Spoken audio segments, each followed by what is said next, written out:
We're really fortunate to have been involved in this litigation, working on these cases for these clients since way before the recall.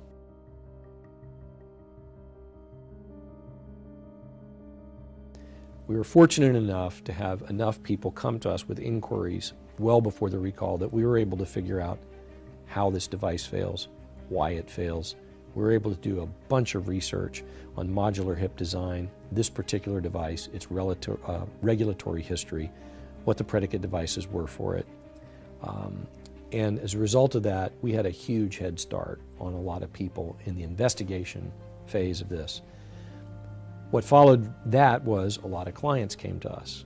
So we were fortunate because we were involved early that a lot of people who had these problems, had these defective hips came to us. And then the recall happened. And once the recall happened, a lot of people were put on notice that their device had been recalled and they wanted to find out what their legal rights were.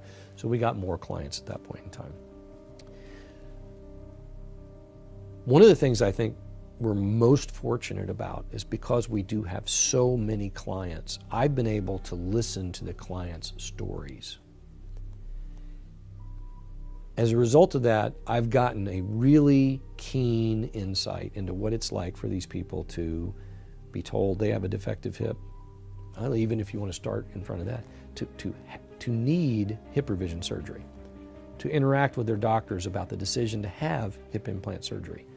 Once they have hip implant surgery, to find out that the hip implant that's in them is defective, to live with the decision to have the workup necessary, to live with differing doctors giving them differing recommendations about what tests they should have, when they should have them, to listen to different clients talk about whether to have revision surgery, whether not to have revision surgery, when should I have revision surgery, if I'm going to have revision surgery, who should do it.